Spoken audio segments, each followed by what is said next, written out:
welcome to sibylslab. My name is Amelia. I'm Danielle. And today we've got a doozy. Before, it's not bad, but it's just going to be a long one. So before you proceed, you might want to grab a snack or a drink or something. But yeah, Danielle, tell us what we're going to be talking about today.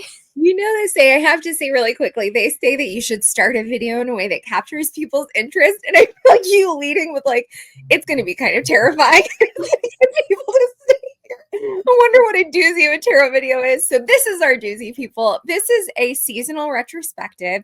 We will undoubtedly do these in the future, but we put out a video a few months ago about what we wanted our fall practice to look like. So this is a kind of retrospective on the fall, an examination of post-mortem to see if our fall shaped up in the way that we planned or what actually took place and how that might inform our entry into the winter season and our plans for our tarot practice at that time. So we're going to start off. We're going to jump right in because, as Amelia said, this is a doozy. 4 questions, very Sibyl's Gabish. First question, general fall vibe and reflections. So what was the general vibe of the season, just that you brought as Amelia to your practice?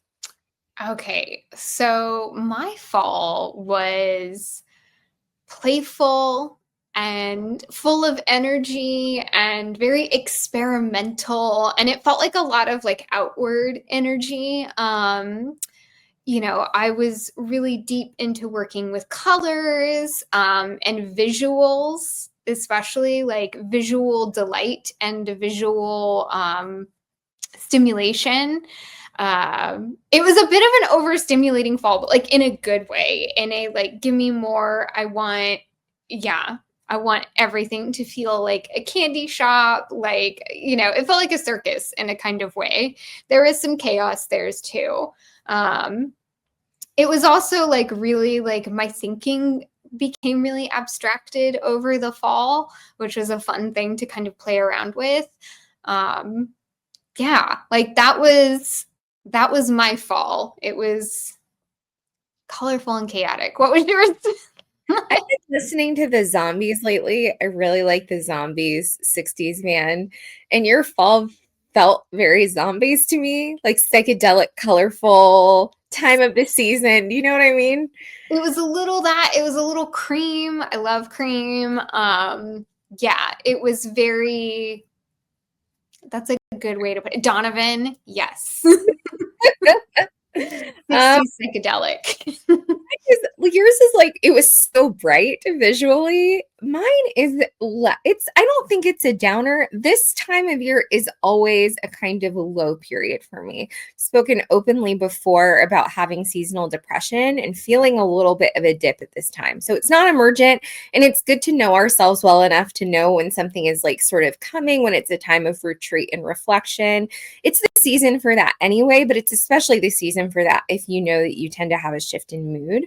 So this was that. It was what I expected, except this year I felt myself moving with it and trying to sort of examine it rather than resist it. So we didn't dip too low, but it was a slowdown. And there's a lot in the world to be a little bummed about. So it is more difficult when it's darker outside to see the light side of things. And the world isn't making it so easy these days anyway. So there was some moving with that vibe, trying to kind of investigate and figure out how to move with intention in a way that sort of honored that, but didn't sort of surrender to what might feel kind of this is not so great. I also, as you well know, I am the comfort animal to a very needy furry 4-legged creature, Theo, who I love and is my everyone loves Theo, and then they get to know Theo is the little multi-poo who is mommy's little burden. So he has a seizure disorder, and this entire calendar year has been a journey of figuring out what's wrong. And this season I started this season, I think, by explaining to people that we were wasn't looking good for him. We weren't really sure. And I don't think I updated people that it's looking much better for him. We know what's wrong. He got an MRI. He's on medication now. So 3 times a day, mommy is taking care of him and taking very careful notes on like how his health is. That kind of vigilance about another living thing that's ill is interesting. It's high. It is making me really vigilant and like attuned to my dog's shifts in mood and needs. But that really, those of us who love our animals, that can define a season. Like that has been a big part of my season. So both of those things, my sort of moods shifts and Theo's need shifts, have been like sort of flowing at a moment when I'm still working out what my big picture, what is my 40s going to look like? I've noticed that my life has operated in decades in certain kinds of ways. Like my 30s were one thing.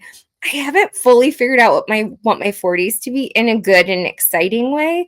So this time of slow down and like fall retreat is a different way of approaching thinking about that. So those are all, that totality of stuff was my vibe. It was not a zombies vibe. No. Well, I have to say, like, my zombies vibe was almost, it was like a counter reaction to this like dragging down that I was starting to feel. It was like, okay, how can I get playful and curious about these more difficult things that are coming up? And it helped me process a lot of things in a really healthy way. It wasn't like an avoidant, like, we're watching the second season of Sandman right now. And so I'm thinking a lot about Delirium, the character. And it wasn't like that. It wasn't like, if you're familiar with that series, this sort of like avoidant, sort of refusal to see the truth of things. It was just like, how can I play with this? Like, these are the cards I've been dealt right now. So how can I play with them? And how can I bring a little spice of irreverence to them? So, so funny. You look at that. So I've watched that season, the full series, since it's only 2 seasons. And you're talking about Delirium. I'm like, death. Death is definitely my love in that show. That represents the season, doesn't it? But she's also kind of delightful. I think she's the most rational and kind character in the show. Yeah, well, I love Death. She's one of my faves too. She's a vibe. Yes. Number two. How much did we end up following the plans that we shared with everybody? What did our fall look like in comparison to what we said our fall was going to be? So I had to go back and figure out what my plans were to answer this question. And I have to say, like, outside of the channel, I tend to not think about plans in such a specific and intentional way. Sometimes I'll just get an inspiration and I'll like map out a whole thing, but it's not as time driven as like what we were doing this fall and then what we're doing in this video as well.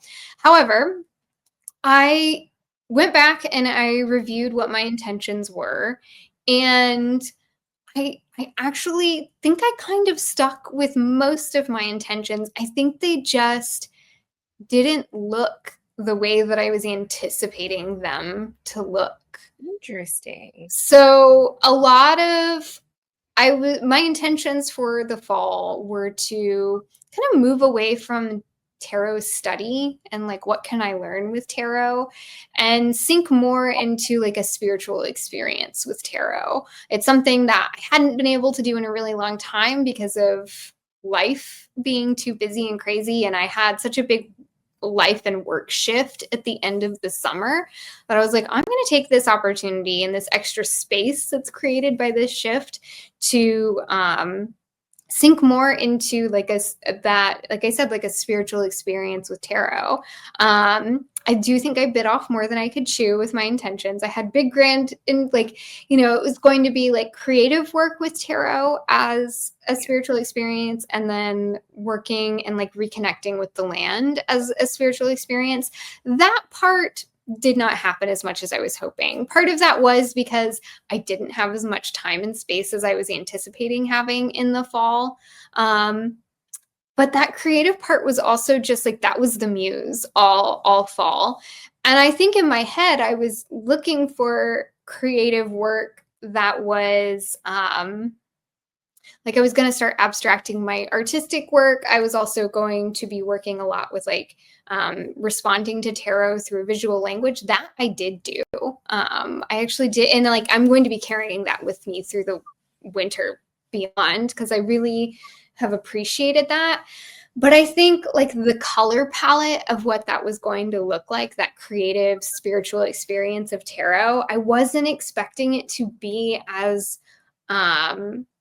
playful as it ended up being. Like, it really kind of felt like I was a kid again with my box of crayons, like having the time of my life. And sometimes there were actual Crayola crayons involved, but it was really just about like ecstatic reverie of language as a visual form, and really like really diving into that. One of the things I mentioned in our video about fall practice was that I wanted, my practice had been so earth and air oriented for such a long time. I really wanted to sink into water and fire. And I think I really did have a like leaning more on the fire side. I really did have a very fiery practice this fall. It just, like I said, yeah, it looked really different than what I thought it would. Not even just in color palette and like deck choices, just in like, again, that reverie. I wasn't expecting it to be such a joyful, loud practice, like metaphorically loud practice, very like externalized practice.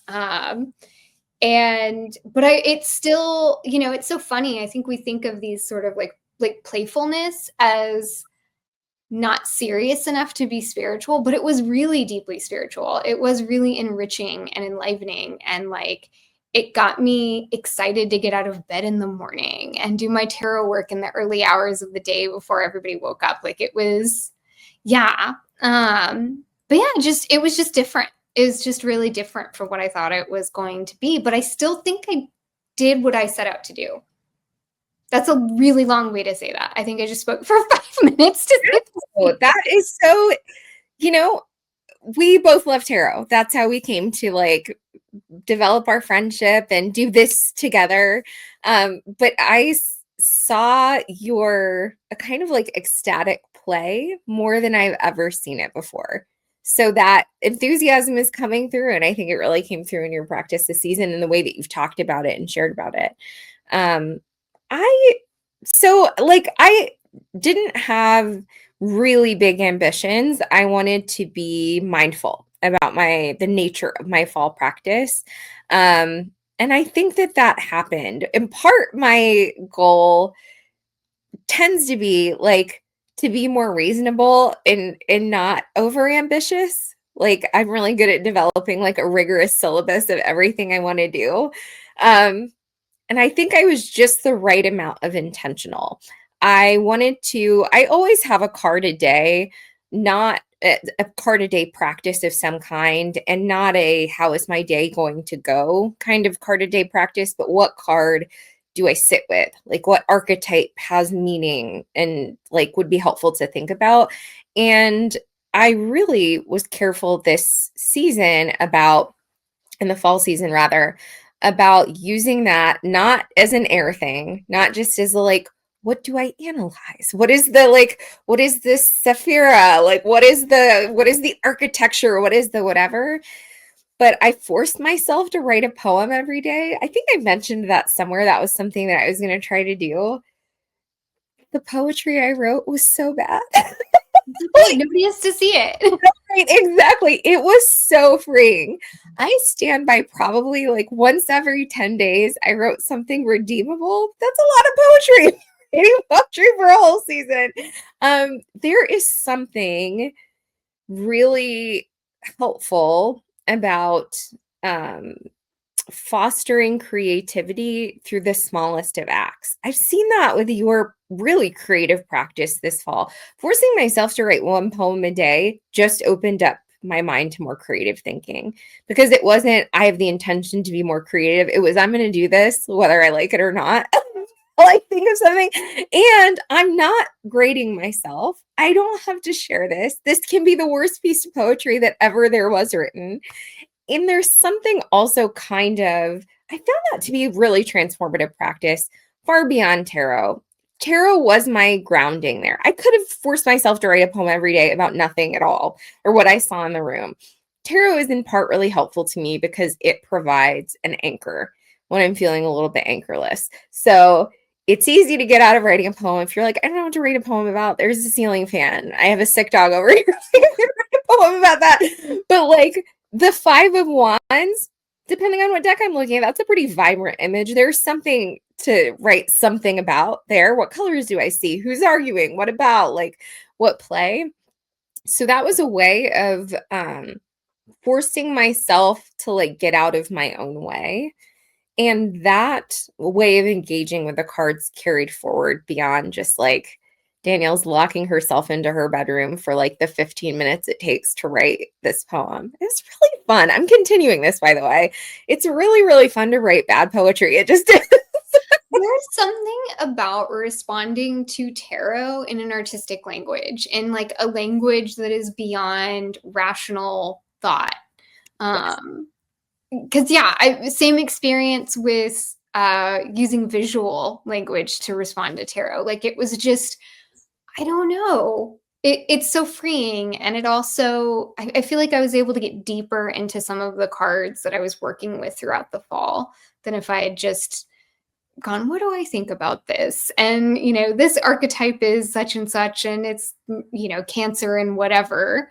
You leave that alone. Well, I mean, here's the thing. It's like layers. That's one layer. And then like the layer of like metaphor and art and poetry is like a whole other layer. And it's all there, but like, I don't know. It is so, it's helpful for us all watching this, be us too, whatever, to think about what is easiest for us about tarot and to ask ourselves not to do that. It is easiest for me to memorize correspondences, to tell you what the color scales are, to whatever, but that's not what's helping me when I sit down to do a reading truly. Like it's being present with the cards, being present with one card. And that's a practice that carried through beyond just my daily kind of journaling, poetry, whatever I was doing, sitting with one card. I stand by the magic happens between cards in a reading. Like I do not, in general, find it super helpful to have one card for a question. But that doesn't mean that there's not true value in learning to sit with one card. There's something meditative about that. There's such rich visual language. I have these decks because I love them. They are distinct pieces of art, and it's easy not to look. You've talked about a looking practice lately, and I was like asking you, I think last week, to talk me through the way that you engage with looking. I've been doing a version of like sitting, being with, really engaging the details on a card.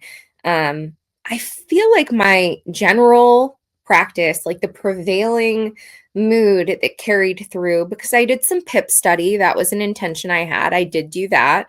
And I tried to be really present with my mood because I knew what was coming for this season was a slowness.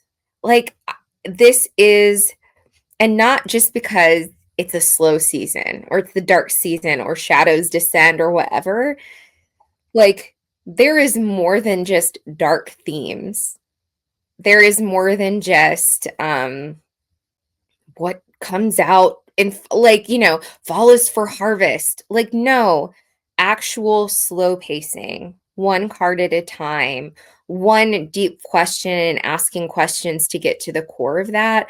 Scaling down ambitions from studying a whole deck or system to studying like seeing or being with or being present. That is not, you know, the fire and air are the suits that are perceived as the active suits. Water and earth are perceived or presented as the passive suits, depending on how you're studying. Air is active, like it is not sitting still. It is like mercurial thinking, whatever. That's the way my mind works. And that is a deep resistance to sitting. I've always said I need more earth. And I think maybe I hadn't thought about it in terms of pacing, but that's part of it. So I really dug into earth, sort of not intentional. Like I didn't frame my fall in those elemental terms, but that's what it ended up being in a really productive way. So that's a lot of babbling. The next question is asking us to share the decks, tools, and very specific practices that shaped our fall. And I want to move us into there so we can share pretty decks. Let's talk about that. Let's look at pretty pictures. I'm going to share images of Tarot of Curiosities, which is one of the primary decks I used for my daily journaling. So while I show those, can you tell us about, and all of these decks, everyone, texts and tools and books are going to be in the video description, but tell us about some tool or other that you used while you share it. Okay, so how do I want to start this? Actually, I want to start this by going to my notes. So like I mentioned, I worked a lot with responding to tarot through visual language. And part of that involved really bad drawing, which was so freeing. Bad poetry, bad art, love it. Bad drawing, because one of the things, like, I didn't want to focus on like the beauty of like what I was creating, because it wasn't about what I was creating. It was about like processing it just in a different way. And so what I would do is I would pull however many cards I wanted to for my daily journaling, if you will. And in my journal, I would immediately start pulling, like, what do I see in the card?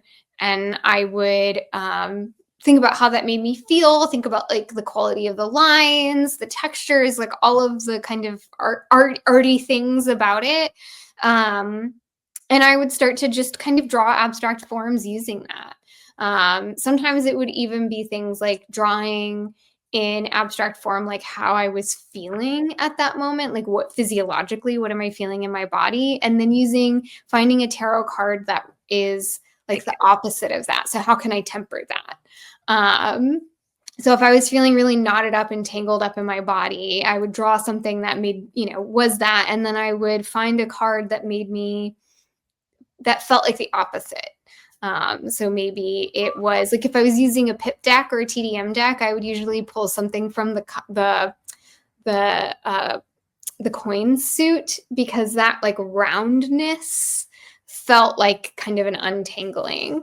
And that kind of led into, just that alone led into this idea of, like you mentioned, looking as a like spiritual practice, like as a practice of reverence, and not even just looking at cards and like shutting this part down, but the art alone, like responding through drawings and starting with drawings and making really bad cartoons of like myself sitting in fields surrounded by it was like whatever came out, like it got this part of myself to shut up. Yes.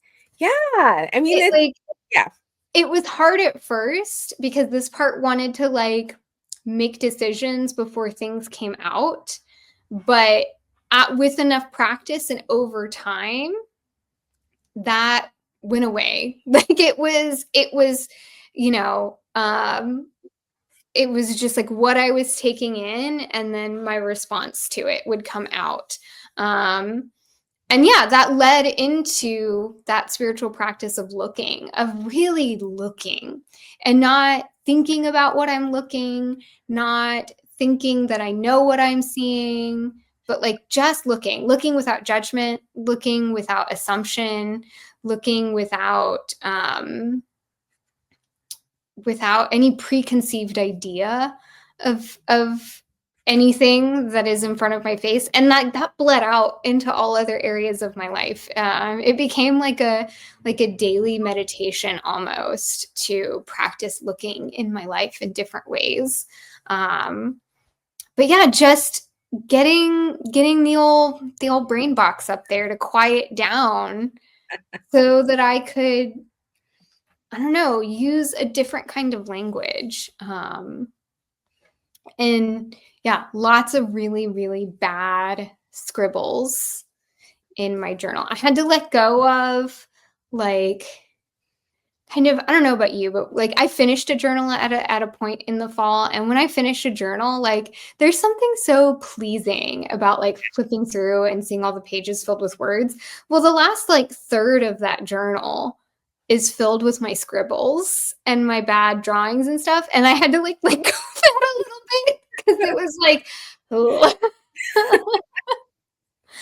but there you go. Okay, deck that I worked with. That's one of the practices I engaged with. A deck that I worked with a bunch this fall, both for myself and for like readings for others and things, was the Albano-Waite. This surprised me. This was such a good deck to work with. That color, especially if you're working with seeing in color, it's such a defamiliarized way. If we're used to like the Centennial RWS, a real defamiliarized way, in a good way, of like sort of, shaking up what we expect the devil to look like.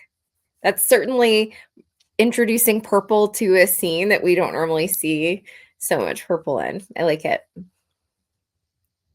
What's a practice that you engaged with?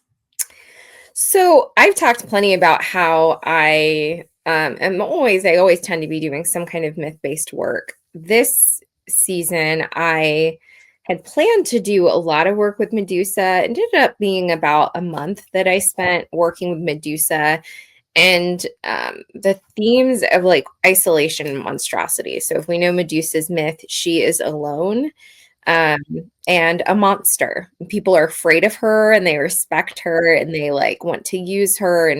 But that those themes of kind of isolation and how she perceives herself as a monster versus like as a defender of her boundaries.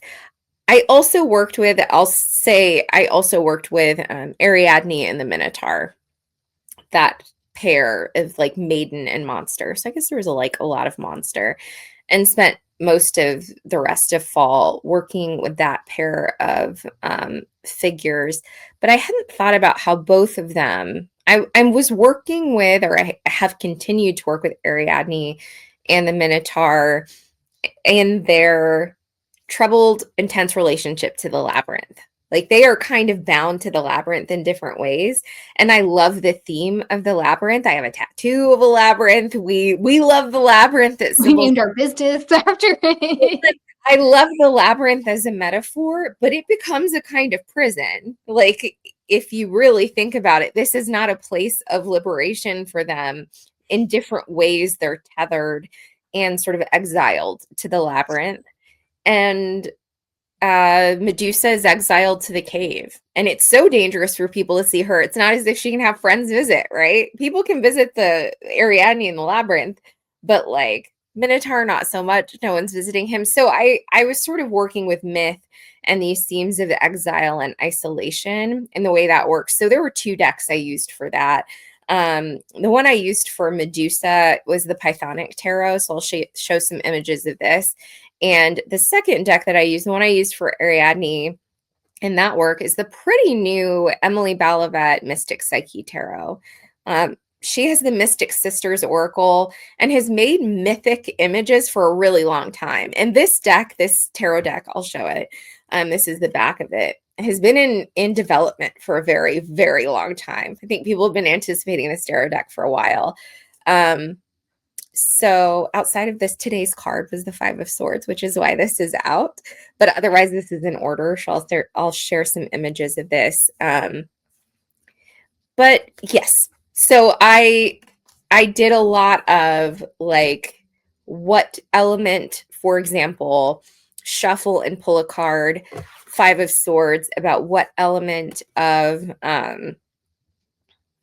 exile and their journey should I understand today? Or I was journaling on like, in what way are Ariadne and the Minotaur sort of in competition or in tension, and how are they allies? How do they engage with each other? How do they escape? Is there an escape? Like, those are the questions I was asking and using this deck to engage with. So the rest of these are in order. I did not expect to like this deck. It is mass market, and I can't even explain why I like this deck so much, but I love this deck, people. I really do. This is me that you wouldn't think you would like that deck. That I didn't think I would dislike it. I mean, I bought it because I thought it was pretty. I have a few pieces of her art, like representations of mythic figures, but I didn't think I would like. I thought it would be pretty. Do you know what I mean? I thought it would be a tarot deck that like, that's beautiful, and I am sort of familiar with her style, and I like her style, but there's more depth here than I expected there to be.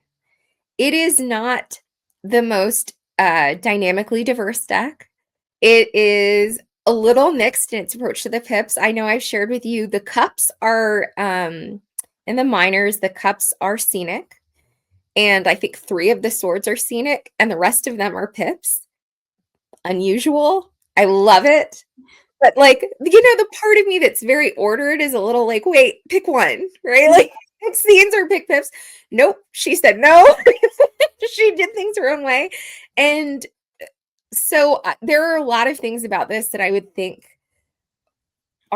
don't make this a Danielle deck, but it really is magical and really captures, I think because it's so pretty, I didn't think it would capture like the pain and tension and anxiety of what it means to be stuck in a labyrinth with a monster, or what it means to be like exiled. If you guys don't know the myth of Ariadne and the Minotaur, it's so interesting. There's cards. I want to see the cards. Yeah. So great. But I didn't think this would be a good deck for working with like a monster, right? I didn't think it's a good lesson in expectations. I'll flip to some of the minors to give you a sense of the unusual. There are hearts in here. So would you do your like poetry practice with your mythic pack practice, or were these like 2 separate things? 2 separate things. Okay. 2 separate things. Although I will say there were times when I couldn't think of what to write a poem about. So I would address the poem to Ariadne and the Minotaur, or use the theme of maiden and monster to ground my, like, you know, if today's card was the Ace of Locks or Ace of Pentacles and Tarot of Curiosities, that is not a draw that I would make for this mythic work. But if I had nothing else to do, I might write a poem about unlocking the gate to the labyrinth or something. You know what I mean? That's very Greek. You know, here are the scenic cups. I really, as I've worked with this, have been like, what would Amelia think of this? Its use of color, very zombies, very psychedelic, very beautiful in that way. Again, there are lots of hearts. I am a dark goddess kind of gal, or like I said, like, you know, what defines your fall? Seasonal depression. You know, or like monstrosity or whatever. Cards with cups with hearts on them wouldn't have been my first guess. But there is such richness here. And you and I have shared on the channel how we feel about reading books front to back. There is something that's really instructive about an artist who writes their own book for a deck and the depth of a book. So when you bother to read the meanings, even if I don't read all of the meanings, what do I learn about the affect of the artist who did all of this? She is bringing real, like, look at this pretty Queen of Cups. I wouldn't have thought, like, there's a lot here. I would have thought she's really pretty. She's the one. But no, the description in the guidebook, so good, so rich. All right, anyway, I'll keep showing cards, but you go. You go. Tell us about something. Okay, so I talked about visual language, I talked about looking. I also started just playing with reading through visual language of tarot. So kind of like pulling. I mean, I put up a video back in, gosh, October, I think, about reading with color in tarot. So like stuff like that, whether it be color or whether it be, you know, shapes and forms, like these sorts of things, and just playing with like, what are the different ways that I can read with tarot that are outside of this kind of like high-minded thinking? Like, how can I combine this practice of looking and use that to read tarot, and not in a way of like, oh, what are they doing in the images, but like, what is the image itself? And how can I read that across cards? For that work, I did a lot with the Playful Heart Tarot. I'm not going to pull these cards out and show them because I feel like we on the internet have seen them a lot, and I've also showed them quite a bit here. The Pip Speak, which I actually forgot to bring with me, but that's Zara Kitten Chops, who does the Playful Heart Tarot. That's her TDM, her Tarot de Marseille version. Very colorful, very whimsical Tarot de Marseille. And then I also worked with the Bon Sequitur doing this type of work. Such a good deck. It is a good deck. And, you know, so Zephyr, and I think I've said this before, Zephyr Botenhauer, I think is how you say her name. She, to my knowledge and my understanding of reading her about me on her website, is a graphic designer. And there's something about graphic designers' ability to communicate through visual language. And so, and she uses a really limited color palette for this deck as well, which I found really fun to work with. And yeah, I had so much fun playing around with reading, just using what I see in front of me. So I don't have to like reach back into the stores of like symbolism, but it's like, what are these really clear, obvious symbols? Like thinking about here, the juxtaposition of like green against blue, it's not even juxtaposition, but like the meeting of green and blue here. What does that say to me? Like from a cultural standpoint. So I'm not even talking about like symbolically, what is the meaning of blue? But like me, Amelia, living in 2025 in, you know, Texas, United States, what is the color blue? And what does it mean when the color blue is up against the color green, you know? Yeah. You know, what is all of these, like, look at the dynamism of the lines in the fire of this Ace of Wands. Like, what does that make me feel? Like, what do I want to do with that? How does that make me want to like move my body? So thinking about those types of things in my reading. And it was really just about like kind of stretching the limits of like, what does tarot reading mean? What does it mean to read cards? Is it just storytelling? Is it memorizing symbols? Is it memorizing associations and meanings? Like, what is tarot reading? And really kind of playing around with that in like in a kind of with abandon, right? Like not needing there to be a specific answer to that. And I don't know that I even came up with a specific answer to that. But just like if I were, you know, if the thesis is tarot reading is putting cards in front and coming up with meaning based on the cards, I was like, okay, what are all of the different ways that I can do that? So really figuring out like where I can create meaning. And kind of pushing and stretching those boundaries a little bit.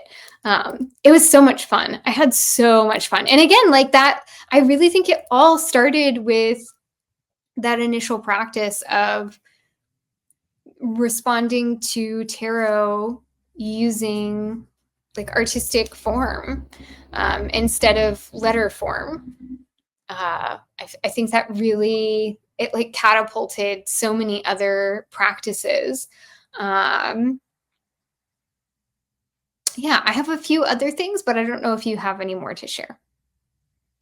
No, I don't. Yeah, I showed a few images from the Pythonic Tarot, but I just showed that in another video. Plus, YouTube has been a little weird about like nudity-ish art lately. They're very not into the female form. Yeah, I've noticed that.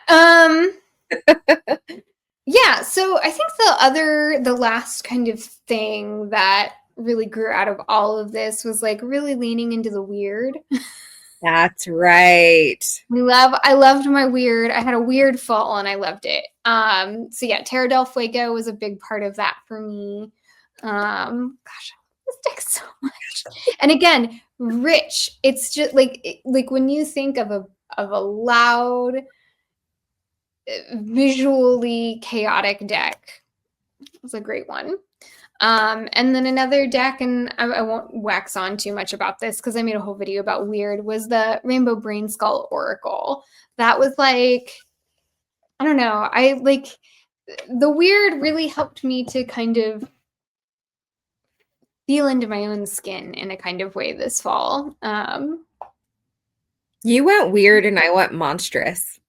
Yeah, like you were, I mean, you're always a little bit more serious than I am. But like, you know, it surprised me. I think, yeah, again, like I said, like I did what I set out to do, but I think I wasn't expecting the weirdness to come in. That was a surprise to me. There you go. Like I think I was expecting a little bit quieter and kind of softer of a fall, like a soft fall, and no. And you know, like I love working with seasons of nature around me, and so I was like, yes, I'm gonna embrace earth tones. No. Oh, I did want to actually, I'm going to share really quickly. I've shared this before, of Light and Dust. This is a black and white deck. I don't understand why nobody talks about it. It's so wonderful. But I used for a lot of like that sort of meditative quiet work. The absence of anything except charcoal and light, the sort of Eastern thematic content, the imagery. It's really simple, but really feeling. Like I think that there's a lot of emotion on the surface of these images. So I think I did a video on black and white decks, and this is in that. So if folks want a full flip through, check that out. But I think it's obvious why these are good images for quiet retreat, for like sort of sitting still and looking at one image. I have to tell you though, like the idea, for example, of sitting with just this Five of Cups, I find a little maddening. There's not a lot here to visually engage with. So it feels like an assignment in a good way, but in a little bit of an uncomfortable way. Like I find safety in chaos. There are a lot of places to hide when there's a lot happening in an image. And there's nowhere to hide in this Five of Cups. So there was a lot of that work with this deck. I love that. You did have a quiet fall. I did have a quiet fall, but let's talk about our winter. What are our vibes and plans moving into winter? Is it going to be a quiet season for me? Is it going to be a weird season for you? We can share. How about we each do a flip through of one of the decks we plan on working with, and while we do that, I'll share that this is Tarot of Secrets that I plan on working with. I just trimmed this deck, and it's still a big one. I still left some borders on, so I'll share those images. And in a minute, say what I plan on doing with it. But why don't you also show images and tell us something you plan on doing with one of your decks? Well, why don't you tell us what you want to do with Tarot of Secrets? I want to. You're getting weird. I am. You know, I'm getting colorful. There's a big difference between shall we go here? Between that and this. I feel like I'm waking up a little bit to like color and vibrancy. It is really weird and uncomfortable weird. Like there is some uncanny valley stuff here. Like where is the face? on this magician. This is the magician. What is happening? I don't like it. It makes me very uncomfortable.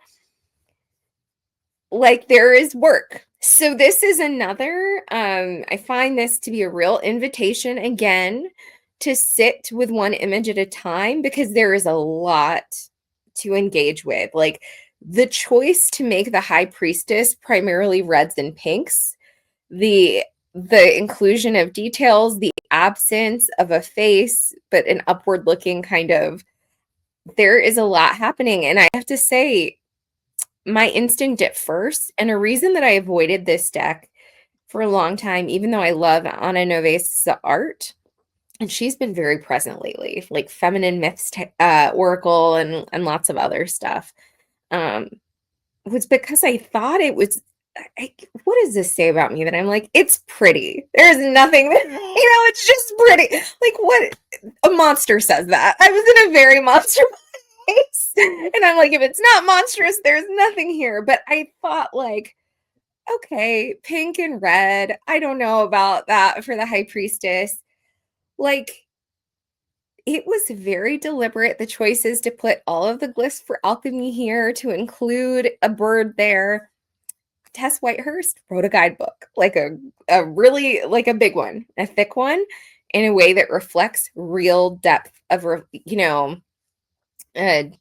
depth of analysis, real intention in every single decision on these cards.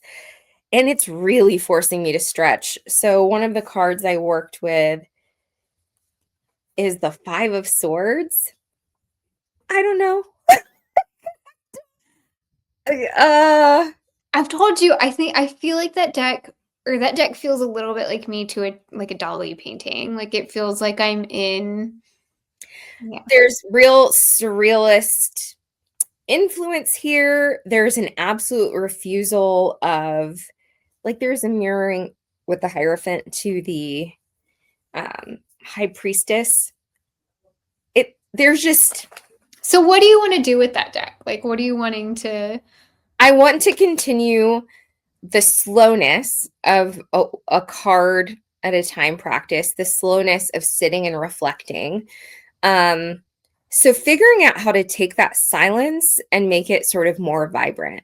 Like there can be a vibrance rather than just a kind of in a cave or like hidden in a labyrinth. What happens, because if it's just Ariadne and the Minotaur, and I actually didn't think about using them with this deck or using this deck for that work, but like if they emerge from the labyrinth, it's still just the two of them. But it's brighter out. Like I kind of want to examine what it means to have a more vibrant silence. And I didn't intend on this initially, but there is a really big focus on alchemy in this deck. It's easy to miss if you are sort of passively looking. The glyphs for the alchemical magnum opus are on every single major card.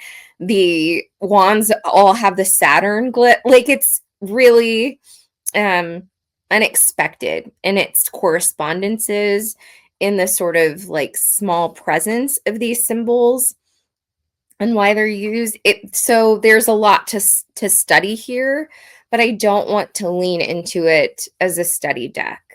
I want to see like if I let it be itself. So just you're doing your own weird alchemy thing, what happens if I just sit with that vibrant silence and see what comes up in journaling?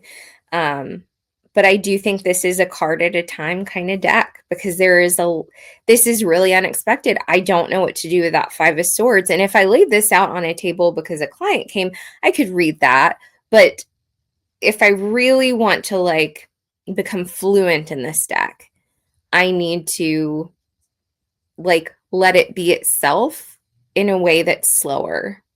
Alchemy is slow. Alchemy is a slow process. Maybe I'm going through some alchemical thing. I don't know what. I don't know. You're infusing a little bit of fire into your stillness. Yes. Yes, not air. It's not air, and it is active. So if there's that kind of earthy darkness, stillness, I like that. It's kind of bringing some fire to that. It certainly is coming to life. This does feel like a very fiery deck, and eagerness. The planet associated with all the swords cards is Mars. Like, interesting. Saturn is the wands card. Like, it's really unexpected. So I'll continue showing images, but tell us the deck that you plan on using or practice. So I'm moving opposite direction like you do. I actually didn't know what I could feel a shift away from the weird and the loud and the like, you know, the reverie. But I didn't really know what I was going to be turning towards. And I made a whole video about this a couple weeks ago, about my like tarot snack jar that I was playing around with. But yeah, it like kind of started to slowly manifest. And yeah, I am feeling like I'm ready to go kind of dark, but not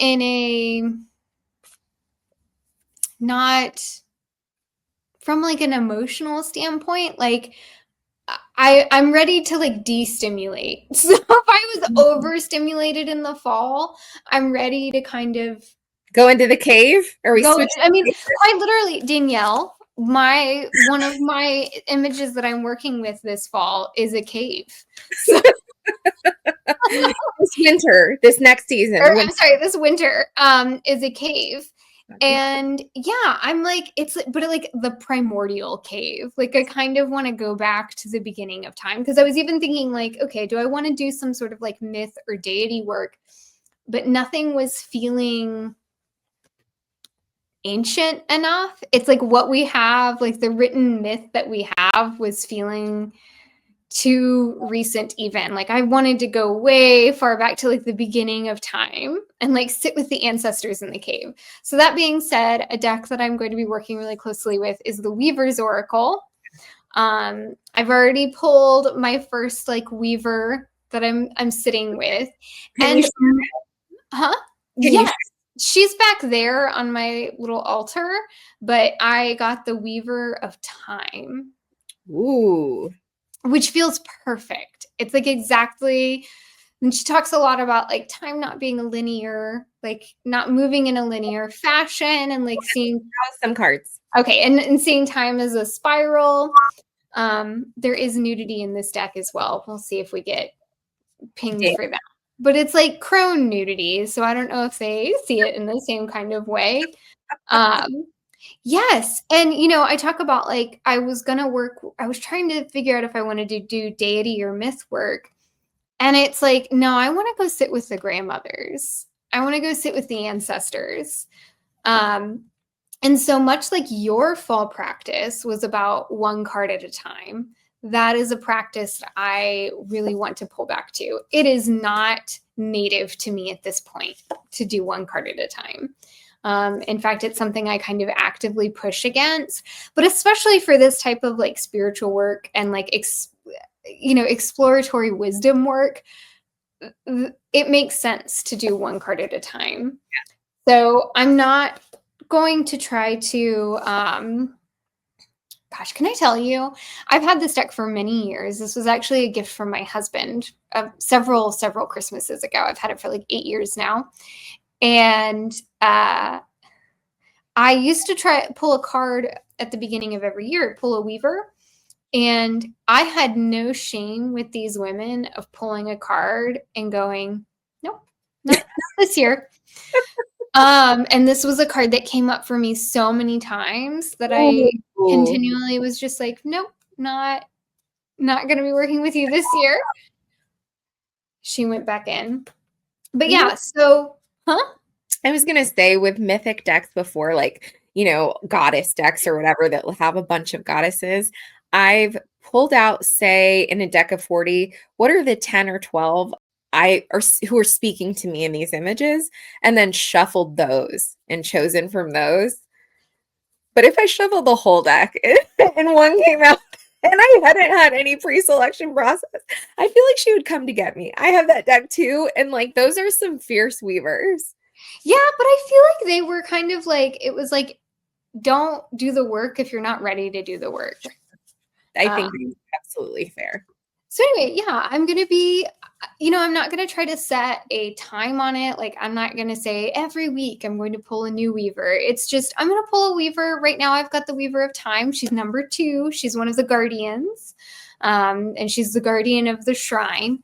And she's going to sit there and we're going to be in conversation until I feel like it's ready to pull. It's time to pull another weaver and see what somebody else has to say. If those represented a goddess together, I would think they represent the Kaliach. That is exactly like, as I was kind of, because again, I was trying to like craft my practice before I started really even pulling cards. It was like, what do I want this to look like? What shape do I want this to take? And as soon as I pulled that Weaver of Time, I was like, and it like kind of all fell into place. So let this be a word to the wise. If you are wanting to be really prescriptive about practice, start pulling cards and see what they have to say and like see what falls into place. But yes, the Kaliak did come up as like potentially she might be coming into play at certain points. For folks who don't know about the Kaliak, and I'm certainly not an expert, but she is a primordial goddess of earth. She is a crone. She is like she is the rocks and the grass, and like sort of rejects the confines of I think I read about her as a Welsh goddess, but rejects the confines of Pantheon a little bit. Like, I don't think she's just Welsh. She's lots of stuff. She's like the sacred hag of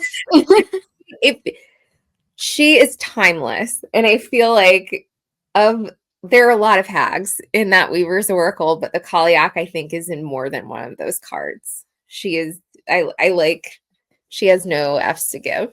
I love a crown. Yeah, no, her hand is definitely there. So she might be coming out. But yeah, I'm ready to slow down. So I'm pulling back from fire a little bit and introducing earth into water and like really sinking into the muck that's created by those two elements working together.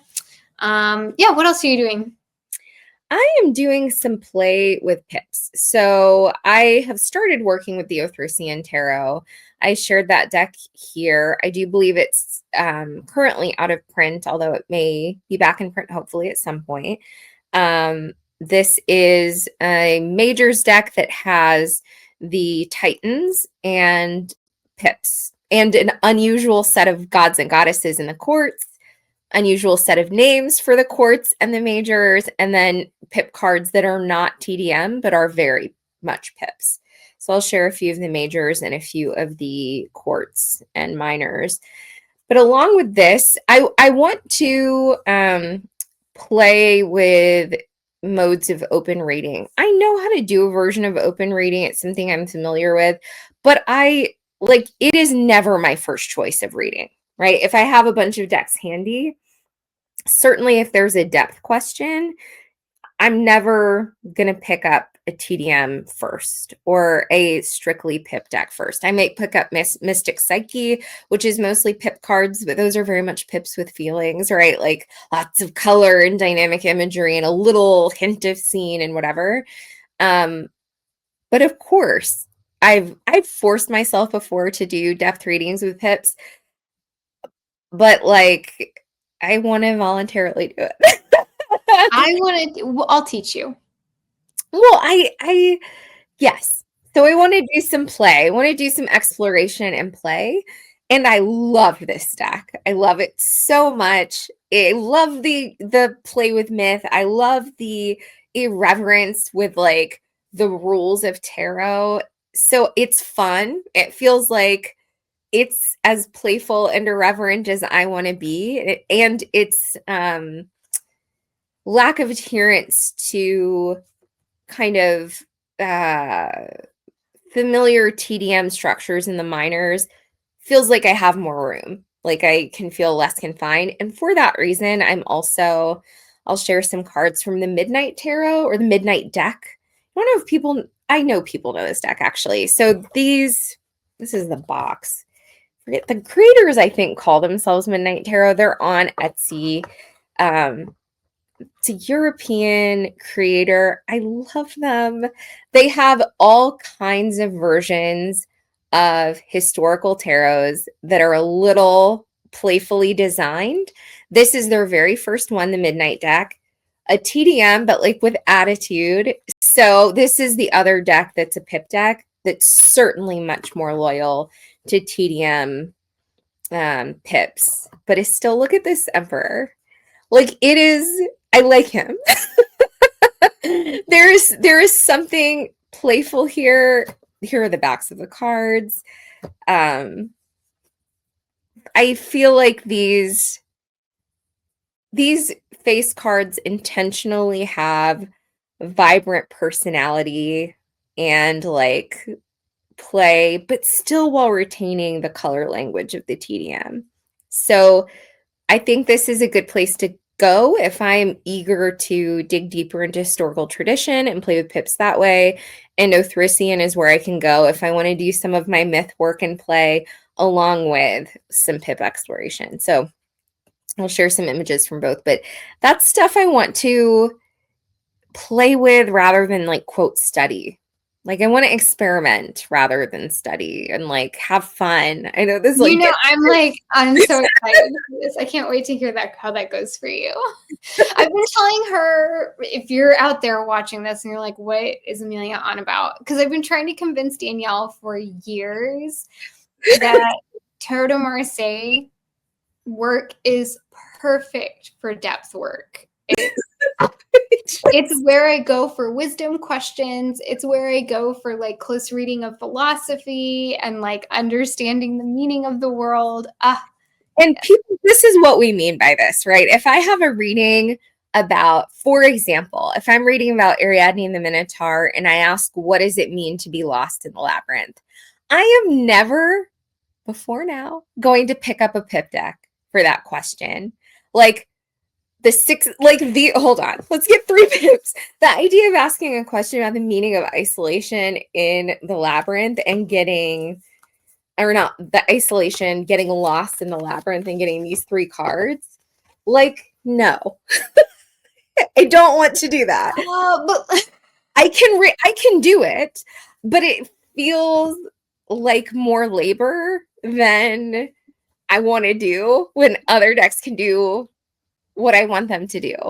But of course, this can do that. So I want to play. I want to stretch that muscle and feel more excited about doing that. But it is a little bit of an assignment. And I think when I'm feeling frustrated, I'm going to like come complain to you and then get excited about it again. If only to prove you wrong, to say I spent an entire season doing this, you're wrong. Like, what is the meaning of God? What is pain? Like, what is power? Not using the TDM for that. But we shall see. I'm eager to be proven wrong, people. Like, I think it will be really cool if this is another deck that can do more than I think it can. So, all right, I'll keep showing some of these interesting and weird TDM versions of cards, but what are you going to be playing with? All right. So I was talking to Danielle. I've been talking to Danielle recently about like really wanting to dig into decks that are like gritty, like, you know, and it kind of goes with my work with like the weavers and like the primordial kind of like, you know, cave of being, this really wanting to sink into like the earth and the bone and the like dirt of being a human or being alive, I guess I should say. And so a deck that I'm using for that kind of work, used in tandem with the weavers, is the Witch Sister. This has that grit and also very like, I feel the Kaliak in, I'm saying that wrong and I'm sorry to those that know the correct way to say it, but this feels like she's like imprinted in this deck. If I remember the book, she's all of the 10s, right? She's all of the 10s and half of death and makes appearance in other places. Yeah. That's fierce. So, and yes, this deck, again, I'm really working this winter outside of like, you know, client work and that sort of stuff, really pulling back to one card and being comfortable sitting with one card at a time. in a very like reflective kind of way. So yes, this, and I feel like these, because it's these figures that are so close up and really kind of confronting. I think when I first got this deck, I started to try to read with it in my normal way, and it wasn't really working. And I think part of it is because these figures don't want to be crowded. Yeah. You know? So I am working with pulling one card at a time just to see what kind of conversations we can have about the nature of existence, and really, you know, digging into those wisdom questions. So like right now I'm working with the Weaver of Time. So right now we're thinking about like, what is time? Like, what do you have to tell me? And pulling a card from here and seeing what that is. I mean, gosh, look at that Five of Stones. You want to talk about blood? Like, I love that. Those are some dark witches. I love it. Yes. Yeah, so that's another deck that I'm going to be working with, and trying to practice in a slower way. And again, that like kind of desaturation, destimulating, like, yeah, kind of letting everything go a little dark, but not literally, because I'm getting older and I can't see things when they're. Can you imagine? When I was younger, I used to read by candlelight, like cards. What? I mean, because I thought it was like, you know, romantic and whatever. What even is that? Okay.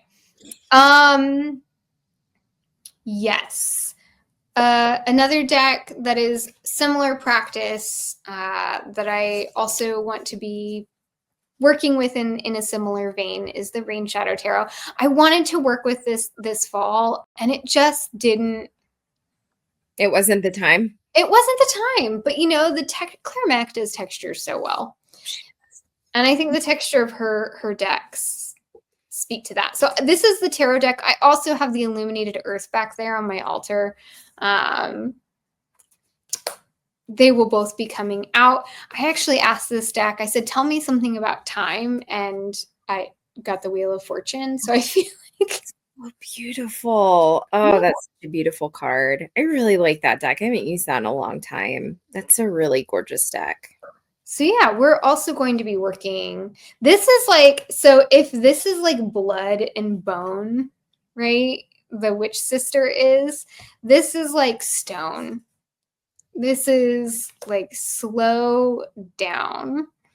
And so that's what we're going to be doing together. This is kind of working more with like the animalistic, like primal, profane side of life. And this is that kind of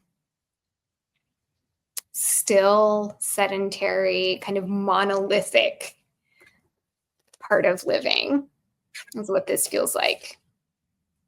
Yeah, I'll leave it on the Four of Swords because I think she's wonderful. That deck is so, yeah. Claire, I was going to say, a good one. I don't love her enough, but everyone loves Claire. Like, everyone knows Claire Mack. She's wonderful. Such a special tarot deck. So I'm going to share one more deck that I plan on using, while mentioning that both of us are studying the Kazanlar Tarot right now, along with another friend. So that is the deck that we will be working with this season. But this last deck that I'll share is the Orakulum Oracle. Don't know if this is in print. I got it on Kickstarter and it came in fairly recently. What would I say about what I'm using this deck for? I am really good at coming up with conceptual, I'll share this, as I say, at coming up with conceptual questions about like what it means to be in the labyrinth, or like, you know what I mean? These kind of the wisdom questions. I'm really good at like imagining these things. But in some way, developing those questions in the space of air, like intellectually, can be a means of avoidance because it means I'm like asking what I want to know. There's something good about surrender that I need to practice a bit more. So I think I like the depth of this deck. I think that it has themes and images that I trust to raise good questions and important themes, some of which make me uncomfortable. And I want to lean into that sense of surrender. I know myself well enough to know that I will avoid what I do not want to talk about. And isn't part of it, I think part of most of us who work with tarot and do what we're calling depth work with tarot do it because it makes something that can be really challenging or tense or confronting or frustrating fun, like, and beautiful. So this is a fun, beautiful deck. It feels like some of these decks, it just feels like a real privilege. This may very well still be in print. In fact, I think it is. So it's not like, oh, it's a special thing that just I have, but it is a work of art. It is special. These are like all of these decks, even if they're mass market, are like works of time and art. Mystic Psyche, a mass market deck, the artist is working on that for like over a decade. So it's just, it feels like I get to sit with somebody's really like an exercise in aesthetic devotion and just say like, pay like how do I want to say this? Trust an artist to raise something for me to explore, whether I like it or not. So I'll say it that way. But these images are so beautiful. Oh, so gorgeous. And here are the backs, by the way.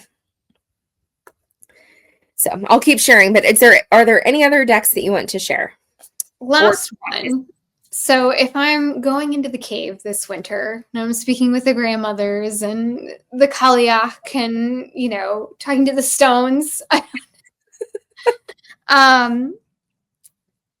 want to continue my work of looking and of being present with what I see in cards. And if we're going in a cave and we're going back to like primordial existence, there's no better deck for that than soul cards. I pulled out 1 and 2. This is just 1. I keep them separate. I don't keep them combined, although we'll see.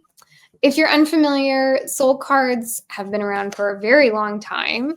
I cannot, and I don't have the artist's name at hand, but an artist created these. I mean, this is like the OG kind of intuitive deck, if you will.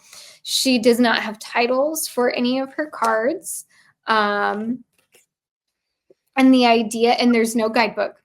The idea is that she made these works of art, and it is up to you, the viewer, to make meaning out of that.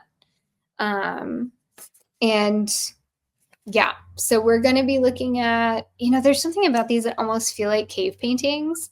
Yes. So if I'm in the primordial cave with the grandmothers, I got to have some cave paintings to look at. These are so Lascaux Cave, like the coloring. Oh, that is so beautiful. There's such a vulnerability to those images. Yes. I know a lot of people have put 1 and 2 together and made like tarot decks out of them. I combined mine, but I didn't. And I also shaved the art so that I can more easily handle them with my hands. And I remember someone being like, how could you? Like, I could, because otherwise they're not going to use it. But I did not make a tarot deck. I didn't want to like imprint that on it. It does not want to be structured. I don't know. But anyway, we're going to sit together this winter. I like that both of our final decks are these oracle cards that are just like, here, enter the conversation. You define the terms that we're going to speak about. Oh, so beautiful. All right. Any final words to say about our retrospective on the fall or your anticipation of the winter? No. I mean, I'm curious to see what actually happens this winter. But I actually feel like I'm in a really good focused place. And this feels like a natural transition for me. I'm really feeling ready after a very high energy, high, you know, everything psychedelic sort of fall. I'm ready for a quieting of winter. I like that. It is the time of hibernation. Mm-hmm. And I'm ready for some shift. I like that we're trading places. I will mention it hasn't arrived yet, so I'm not presenting it as a deck that I'm going to work with.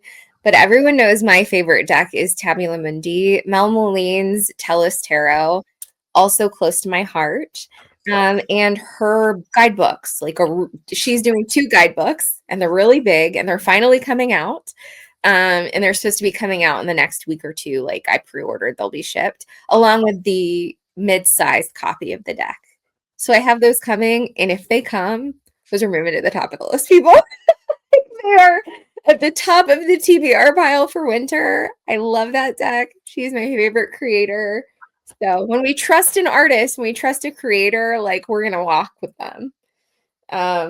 All right, friends, we like to finish our videos on this channel with a reading for the collective. I'm going to use Tarot of Secrets because I just trimmed it and I want to give it some exercise. But here's our reading for the collective. We're all entering the winter together, and what should we keep in mind as we think meaningfully about the shaping up of our practice for the winter? So Amelia and I have shared our grand ambitions and our thoughts and reflections for the moment, but still we have thinking to do about what that will actually look like. You have thinking to do about what your winter is going to look like. So what should we all keep in mind as we envision our winters will shape up? I am telling you, I was saying before we got started, everyone, that there is an intimacy created between you and a deck when you modify it. I just spent so much time with this deck because I trimmed all 4 sides of it. So I'm feeling especially close to Tarot of Secrets. But what deck are you going to be using? Rain Shadow. I'm going psychedelic. You're going cave painting, cave reflective. That alongside soul cards will be so gorgeous. So beautiful. You know, and I have a little wish list of decks that I might want to pull in, like to purchase and bring in for this type of work. But I'm also I'm going to have a couple more back there. Like I'm doing some stuff with the Lubanco and whatnot this winter. But like, I don't know, I'm really happy with what I've got in front of me. Everyone, I convinced Amelia to buy the Lubanco, and what did you convince me to buy? The Voyager Tarot. So those are decks that we're going to give ourselves, I imagine, permission to play with on the side. Yeah. Okay. So what do we bring into or take into consideration as we enter the winter? Our card here is the Star. I'm going to cover her. I'm not even going to bother. YouTube, don't get mad. It's art. I have the Knight of Pentacles. Okay, so we have the Knight of Pentacles and the Star. Can you hold your star up really quick just so I can see it once more? Okay. All right. Thank you. This feels like the perfect balance to me between the Knight of Pentacles being eminently practical and reliable, really grounded and reasonable about what's actually feasible, and the Star being like grand ambitions, the world, and like, you know, the spiritual hopes and dreams of all that's possible. They do not, there's a tension between these 2 archetypes as I imagine them. Like the Knight is not following the Star, he's following reason and like the harvest season, or he's not interested. So it feels like an invitation to keep both of these, to ensure that there's balance between those 2 parts of ourselves, that we not overly restrict our ambitions in favor of being reasonable, and that we not let our hopes and dreams run away with us. And yeah, I mean, I think it's like, it's a lesson in not biting off more than you can chew. Make sure that what you've got, I mean, think about your time, like your actual time, what you have available to you. I wanted to fall with these really big plans. I didn't do half of them. And I wasn't thinking realistically about the resource of time, specifically. But then also, like, don't forget to dream a little bit. Like, don't forget to kind of look out into the stars. And, there's something about the star that also feels a little bit like the calling of the muse, and I've spoken about that here and there this fall on the channel. But like, don't let your plans and like what you've decided that you're going to do hold you back if the muse calls you in a different direction. What is one detail on that card that you would have us see? Here, I would have us look at, since we're talking about seeing and looking, she's standing on the 3 elements of alchemy. So those are under her feet. What is something on that card that it would be easy to miss? That our knight has her hand laid on an open book. I just noticed that. I've pulled that card before, and I had never sort of noticed that. It's the idea of like doing everything by the book, which can hold back the energy of the star. Love it. Yeah. You guys, we came in with 4 questions instead of 5. I was convinced we were going to knock this out in 45 minutes. Our last one was about this long, so there you go. It was exactly this long. We apologize, but hope you had fun with us. Amelia, take us home. All right. Well, thank you so much for joining us for this long jaunt through our fall practice, and talking a little bit about winter as well. Let us know, how did your fall go? What are you hoping to do this winter? What do you like, even if it's just a vibe? Like, I started with the vibe of earth and bone and like went from there, and the image of a cave. So like, what's your vibe? What are you feeling like you want to do this fall? Winter. Gosh, my son was telling me it's going to be 2026, Mom. And I was like, I'm still writing 2024 on things. I don't even know. My weaver says that time is not linear. So anyway, I'm derailing. Thank you so much for joining us. Tell us about your plans for this winter, if you have any, or if you've got a vibe that you want to follow. What decks do you want to work with? All of that good, luscious stuff. I do want to make you aware that we have a sale going on right now, if you're watching this when it comes out, through December 31st in our shop.